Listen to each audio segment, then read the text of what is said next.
welcome to everyone, and looking forward to seeing you here in Greece. And I am sure you will have a memorable experience.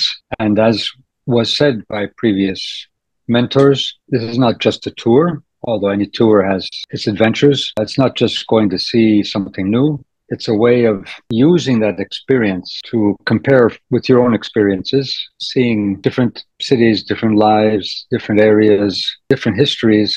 And this helps not only understanding different civilizations, or as was said earlier, a lot of the discussions about the culture, Renaissance, Enlightenment, and so on began both in ancient Greece, but then in Rome, ancient Rome, and then with the Enlightenment, which then went back to some of the thoughts and the thinking of the ancient Greeks and Romans after the Dark Ages in Europe. They went back to see the art, they went back to see the science, they went back to see the thinking, the ideas, and that then developed a new renaissance.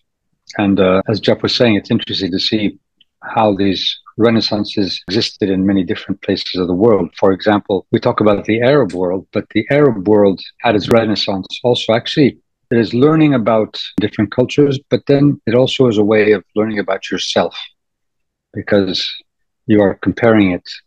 And of course, all of you, most of you, had experiences in living in different countries or being with different cultures even. But there is also an element of knowing thyself, which is about the book that I wrote, or we wrote together, and examining. So being able to examine all the time and try to look and sort of compare and see is really quite an adventure. It's quite, you should see it as really a fun adventure. And we call it in the Greek term an odyssey in many ways, because that's what Odysseus or Ulysses, he went through from one island to another with all kinds of adventures, trials about life, trials about dilemmas, questions, struggles, and try and get back home. So this is a bit of an odyssey for you. And I also, in saying this, I also follow what Socrates saying, that you have to have an examined life, so that you should do throughout your life. So when I meet with you, you may ask me lots of questions, but I will learn a lot from you. And I keeping learning from you, from your experiences, from the ways you see the world, from a very different world than the one I was born into. So many changes. So being able to see the world through your eyes is very important for me too. So I look forward to this experience and listening and learning from you. And doing so, what I think Jeff was also saying is that this is where we can also think about innovating. The Renaissance and even in ancient times, this was sort of a sense that, maybe we can actually form our own future. Maybe we can make things happen. Maybe we can change things. There's a power we have. And we are not just there to be passively accepting what's happening around us. And particularly if you see the challenges in the world, like climate change and sustainability. Yeah, if we were just going to be passively accepting it, we would just be going downhill. So the whole sense, the whole philosophy, the whole spirit, if you like, of this is to celebrate the capacity of humanity. That's actually one of the slogans of the Olympic Games, celebrate humanity. Celebrate our capacity to really think of different new ways, different ideas.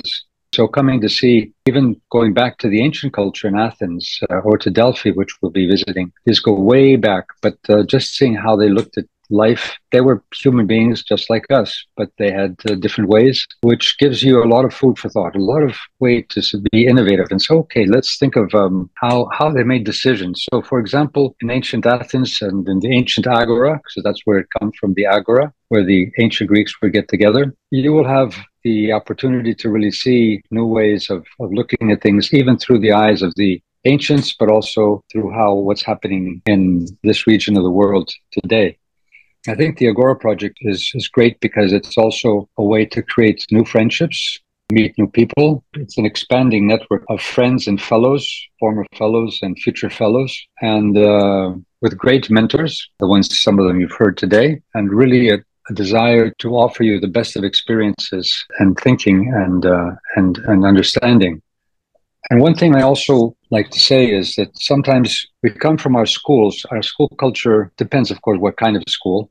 But some of our school cultures train us to always want to ask a smart question. You have to show you're smart. There are no such thing as smart or stupid questions. The There can be smart or stupid answers, but if you have a question, you should be open. You should be able to, if something you think you're not understanding, or you think somebody is saying something and you don't know what that person really means, don't be shy. Be open. Be say, okay, what do you mean?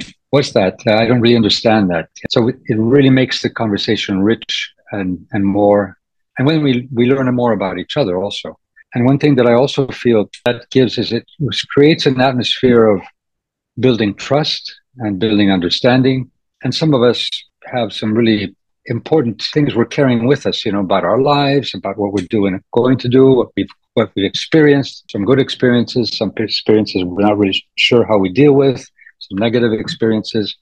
And I've seen in previous Agora project meetings with many of the fellows how they've opened up and really felt that they can find a sense of community and a sense of solidarity, a sense of support amongst ourselves, and basically a sense of trust as fellow human beings. So we don't feel that anybody says anything is wrong to be said, or we feel that we look down on it. No, we deal with it in a very open and honest and very friendly way. So I think this is the atmosphere we want. At the same time, we'll have fun, which is part of life and part of learning each other. Ancient Greeks used to do this a symposium before big decisions.